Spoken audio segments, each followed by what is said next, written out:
दोस्तों नमस्कार, जय हिंद।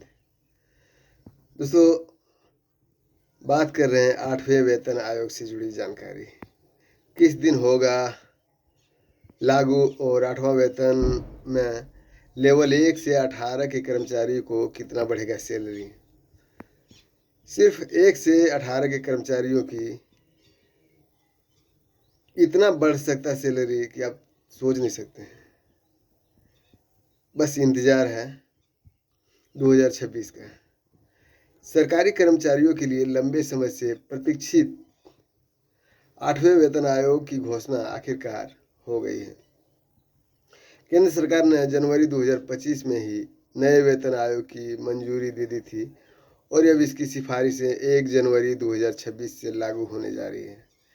यह निर्णय देश भर के लगभग 50 लाख केंद्रीय कर्मचारी और 65 लाख पेंशनर के लिए एक बड़ी राहत की खबर है।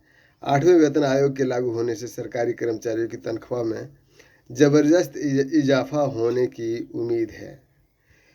यह वेतन संशोधन न केवल कर्मचारियों की आर्थिक स्थिति में सुधार लाएगा बल्कि उसके जीवन स्तर को भी बेहतर बनाएगा।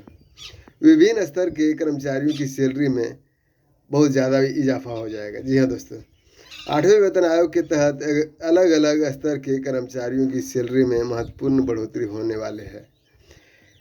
लेवल एक में आने वाले चपरासी कर्मचारियों की वर्तमान बेसिक सैलरी 18,000 रुपये से बढ़कर 51,480 रुपये तक हो सकता है। वहीं लेवल 2 में LDC कर्मचारी का सैलरी 19,000 रुपये से बढ़कर 56,914 रुपये होने की संभावना है।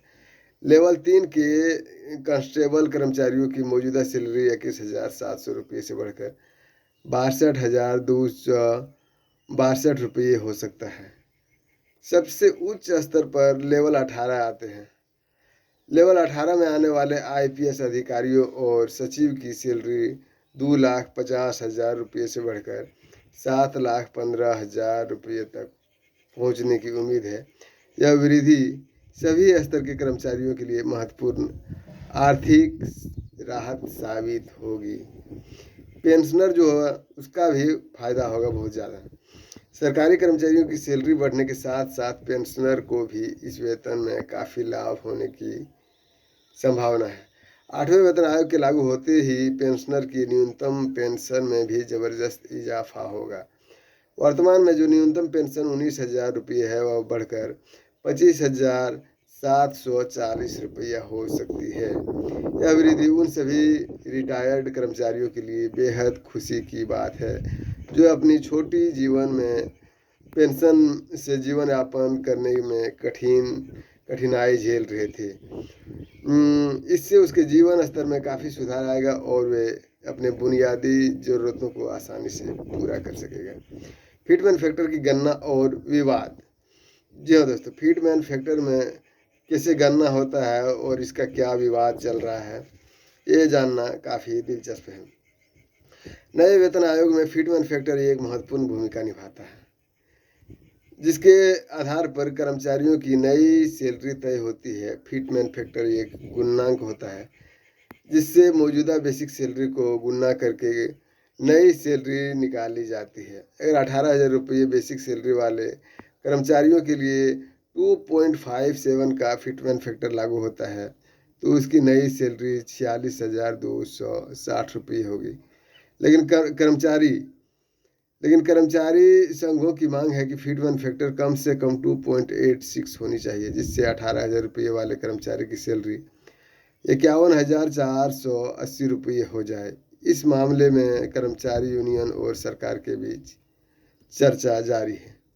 महंगाई भत्ते का विलय और भविष्य की संभावनाएं क्या है। बता दें कि वर्तमान में सरकारी कर्मचारियों को 53% महंगाई भत्ता मिल रहा है, जो साल के अंत तक 59% तक पहुंच सकता है। नए वेतन आयोग के लागू होने पर सरकार महंगाई भत्ते को बेसिक सैलरी के साथ मिला सकती है। इसके अलावा विभिन्न लेवलों को आपस में मिलाने की भी चर्चा हो रही है, जैसे लेवल 1 को लेवल 2 के साथ मिलाना। अगर ऐसा होता है तो लेवल 1 की न्यूनतम सैलरी 18,000 रुपये से सीधे 19,000 रुपये हो जाएगा। राज्य स्तर की भी केंद्र सरकार के वेतन आयोग के आधार पर अपने कर्मचारियों को सैलरी में संशोधन करती है, इसलिए राज्य कर्मचारियों को भी इसका लाभ मिलने की उम्मीद है।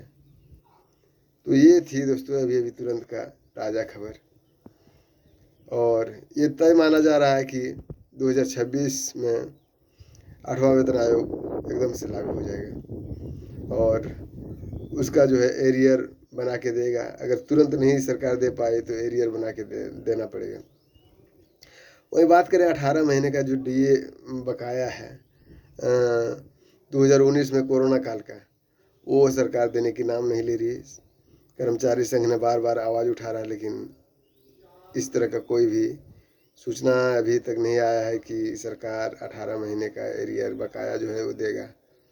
साथ ही मीडिया की बात करें तो बड़े बड़े मीडिया चैनल जो है आज तक का, अंजना ओम कश्यप, श्वेता तिवारी जैसे बड़े पत्रकार भी कुछ भी बोलने से कतराती है। बोलना चाहिए, मैं समझता हूँ कर्मचारियों के आवाज़ को उठाना चाहिए। आपको क्या लगता है कमेंट बॉक्स में ज़रूर लिखें। फिलहाल इतना ही, जैसे कोई नया अपडेट सामने में आएगा लेकर हाजिर रहूँगा। आप चैनल को लाइक, शेयर और सब्सक्राइब जरूर करें। जय हिंद, जय भारत।